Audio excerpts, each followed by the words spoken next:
அனைத்து உறவுகளையும் ஒரு கனத்த மனதுடன் சந்திக்கின்றேன். இந்த ஒரு சோகமான செய்தி நம் ஒவ்வொருடைய மனதிலையும் ஒரு பெரும் சோக படலத்தை படர செய்திருக்கலாம் என்று நம்புகின்றேன்.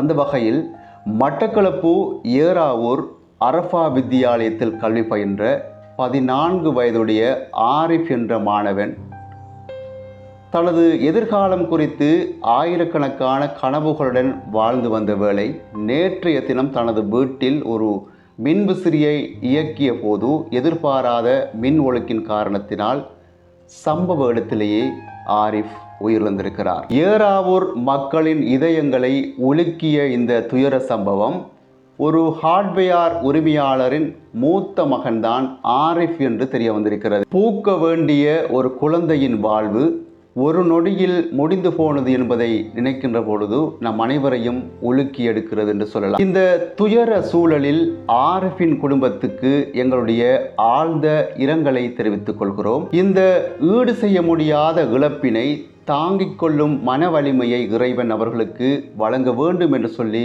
இறைவனை பிரார்த்தித்துக் கொள்வோம். கண்ணீரும் சோகமும் நிறைந்த இந்த காலகட்டத்தில் உங்களுக்கு ஒரு நாள் காலம் ஆறுதலை தரும் என நம்புகிறோம். உங்கள் ஆழ்ந்த சோகங்களுடன் நாங்களும் உங்களுடன் பங்கு கொள்கிறோம். நண்பர்களே, ஆரிஃபின் இந்த மரண செய்தி நம் அனைவருக்கும் ஒரு துயர செய்தி மட்டுமல்லாமல் நம் ஒவ்வொருவருக்கும் இது ஒரு எச்சரிக்கை செய்தியாக மாறி இருக்கிறது என்று சொல்லலாம். மின்சாரம் அது ஒரு சக்தி வாய்ந்த வரம். ஆனால் அதை நாம் அலட்சியமாக அல்லது கவனமில்லாமல் கையாளுகின்ற பொழுது அது நமக்கே சாபமாக மாறுகிறது. உங்கள் வீடுகளில் உள்ள மின்சாதனங்களை முறையாக பயன்படுத்துங்கள். பழைய பழுதடைந்த வயர்களை உடனடியாக மாற்றுங்கள். அவற்றை புறக்கணிப்பது ஒரு உயிருக்கே ஆபத்தாக முடிகிறது.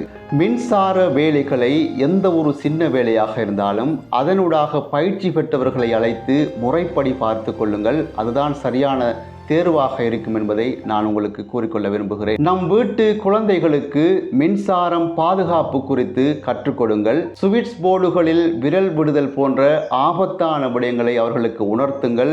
அது ஒவ்வொரு வீடுகளில் வாழும் சிறுவர்களுக்கு இது ஒரு பாதுகாப்பாக அமையும் என்று நம்புகிறேன். நண்பர்களே, இந்த ஆரிஃபின் உயிரிழப்பு நம் ஒவ்வொருவருக்கும் மின்சார பாதுகாப்பின் முக்கியத்துவத்தை உணர்வதற்கான ஒரு வலிமிகுந்த பாடமாக அமைந்திருக்கு. இது போன்ற அபாயங்களிலிருந்து உங்கள் குழந்தைகளை பாதுகாத்துக் கொள்வது உங்கள் முழு பொறுப்பாக அமையும் என்பதில் எந்த ஒரு சந்தேகமும் கிடையாது.